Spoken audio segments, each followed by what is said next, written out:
అందరికీ హాయ్ అండి. ఈరోజు సఖీ వంటగదిలో ఉప్పుడు పిండి పప్పు చెక్కలు, ఇది పాతకాలం పద్ధతిలో పప్పు చెక్కలు చేసి చూపిస్తున్నాను. ఓల్డెన్ డేస్లో ఎలా చేసేవారో అలాగ చేసి చూపిస్తున్నాను. ఈ విధంగా ఖచ్చితంగా ట్రై చేయండి. చాలా అంటే చాలా రుచిగా ఉంటాయి, కొత్తగా చాలా బాగుంటాయి. ముందుగా ఇక్కడ నేను పొయ్యి పైన ఒక పెద్దది మందపాటి గిన్నె పెట్టుకొని దాంట్లో ఒక 4 కప్పుల నీళ్లు పోస్తున్నాను. ఈ మెజర్మెంట్లో తీసుకోండి, కరెక్ట్గా వస్తుంది. ఈ కొలతలతో తీసి చేశారంటే చాలా చక్కగా వస్తాయి. ఇప్పుడు దీంట్లో ఒక 1/2 టీ స్పూన్ పసుపు వేసుకోవాలి, ఒక 1 టీ స్పూన్ జీలకర్ర వేసుకోవాలి. మీరు తినే కారాన్ని బట్టి కారం వేసుకోవచ్చండి. నేనైతే ఒక 2 టీ స్పూన్ల కారం పొడి వేస్తున్నాను. కారం పొడి ఎంత కారం ఉందనేది కూడా చూసుకొని వేసుకోవాలి. రుచికి తగినంత ఉప్పు ఇప్పుడే వేసుకోవాలి. నేను ఒక 2 టీ స్పూన్లు వేసాను, కావాలంటే తర్వాత చూసుకొని వేసుకోవచ్చు. ముందైతే తక్కువగా వేసుకోవాలి. దీంట్లో ఒక 1 టీ స్పూన్ వాము వేసుకోవాలి, ఒక 1 టీ స్పూన్ నూనె వేసుకోవాలి, లేదా 2 టీ స్పూన్ల నూనె అయినా వేసుకోవచ్చండి. నేను ఒక 1 టీ స్పూన్ నూనె వేసాను, ఒక 1 టీ స్పూన్ వరకు బటర్ వేసాను. వేసి ఈ నీళ్లు మంచిగా తెరల కాగనియాలి. ఇలా మసులుతున్నప్పుడు నీళ్లు దీంట్లో ఒక 2 teaspoon ginger garlic paste వేయాలి, అల్లం వెల్లుల్లి గడ్డ పేస్ట్ వేయాలి. వేసుకొని ఇదంతా ఒకసారి కలుపుకొని ఇప్పుడు ఉప్పు చెక్ చేసుకోవాలండి. ఇలా నీళ్ళని తీసి టేస్ట్ చేస్తే తెలుస్తుంది. ఉప్పు తక్కువ అనిపిస్తే ఇప్పుడు వేసుకోవచ్చు. నాకైతే కరెక్ట్గా సరిపోయిందండి. ఇప్పుడు దీంట్లో 4 కప్పుల బియ్య పిండి వేస్తున్నాను. ఇది పొడి బియ్య పిండేనండి, తడి బియ్య పిండి కాదు. 4 కప్పుల నీళ్ళకి 4 కప్పుల బియ్య పిండి వేసుకోవాలి.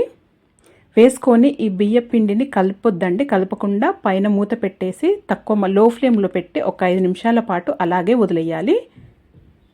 ఒక 5 నిమిషాల తర్వాత మూత తీసి ఇలా కలుపుకోవాలి. తక్కువ మంటలోనే పెట్టుకొని కలుపుకోవాలండి, లో ఫ్లేమ్లోనే పెట్టుకొని కలుపుకోవాలి.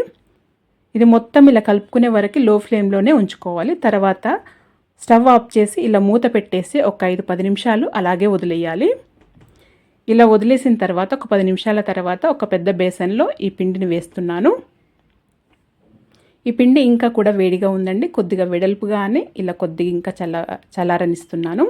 ఇప్పుడు దీంట్లో ఒక గుప్పెడంత కరివేపాకు ఇలా చిన్న కట్ చేసి వేసుకోవాలి. కరివేపాకు ఎక్కువ వేసుకుంటేనే టేస్ట్ చాలా బాగుంటుంది, ఫ్రెష్ది వేసుకోండి. కొద్దిగా శనగపప్పు ముందే నానబెట్టి పెట్టానండి, ఒక గంట ముందే. ఈ శనగపప్పు వేసుకోవాలి. ఈ పప్పులు కూడా చాలా రుచిగా ఉంటాయి. దీంట్లో 4 టేబుల్ స్పూన్ల నల్ల నువ్వులు వేస్తున్నానండి. మీరు తెల్ల నువ్వులైనా వేసుకోవచ్చు, నేను నల్ల నువ్వులు వేస్తున్నాను. నువ్వులు కూడా దీంట్లో ఎక్కువ వేసుకుంటేనే రుచి చాలా బాగుంటుంది. ఒక 2 గుప్పెళ్ళన్నీ వేయించి పొట్టి తీసిన పల్లీలు ఇలా నల్ల కొట్టి వేసుకోవాలి.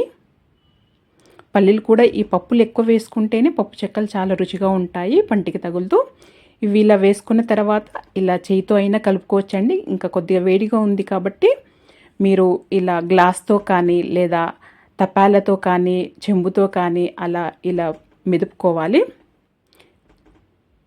నేను ముందుగా ఇది చాలా వేడిగా ఉందని కొద్దిగా గ్లాస్తో చేస్తున్నానండి. తర్వాత చేయితోని ఇలా బాగా గట్టిగా మెదుపుకోవాలి, మంచి కలుపుకోవాలి. గట్టిగా ప్రెస్ చేస్తూ చేయితోని కలుపుకోవాలి. ఇలా ఇది మామూలు నీళ్ళేనండి, చేతికి తడి చేసుకుంటూ కలుపుకోవాలి.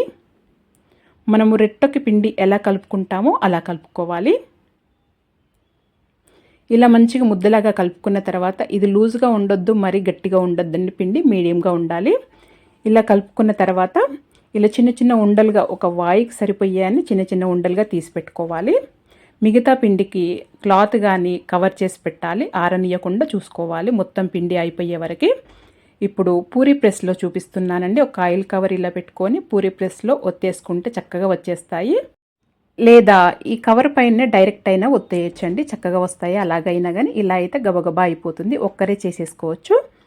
అంతవరకు ఇక్కడ నేను పొయ్యి పైన నూనె వేడి చేశానండి. ఐ ఫ్లేమ్లో ఎక్కువ వేడైన తర్వాతనే ఈ అప్పాలు వేసి కాల్చుకోవాలి. కొద్దిగా వేడి కాకున్నా కానీ మొత్తం ఆయిల్ పీల్చేస్తాయి. ఐ ఫ్లేమ్ పైనే ఇవి ఫ్రై చేసుకోవాలి. హై ఫ్లేమ్లో పెట్టి ఫ్రై చేసుకోండి, అస్సలు లో ఫ్లేమ్లో ఫ్రై చేయొద్దు. లో ఫ్లేమ్లో పెడితే మొత్తం ఆయిల్ పీల్చేస్తాయి. ఇవి ఎక్కువ టైం తీసుకోకుండా తొందరగానే ఫ్రై అయిపోతాయి. హై ఫ్లేమ్లో ఫ్రై చేసుకుంటే చాలా చక్కగా క్రిస్పీగా చాలా బాగా వస్తాయి. ఈ అప్పాలు ఒకదానిపైన ఇలా నూనెలో వేసినప్పుడు ఒకదానిపైన ఒకటి పడినా కానీ కంగారు పడొద్దండి. ఏమీ వేయగానే వాటిని కదపకూడదు. ఇది ఇలా కాలిన తర్వాత దీన్ని విడదీసినట్టయితే చక్కగా దేనికదే విడిపోతాయి. అప్పుడు విరిగిపోకుండా చక్కగా వస్తాయి. చూడండి, ఒకదానిపైన ఒకటి ఇలా పడ్డా కానీ ఏం కాదండి.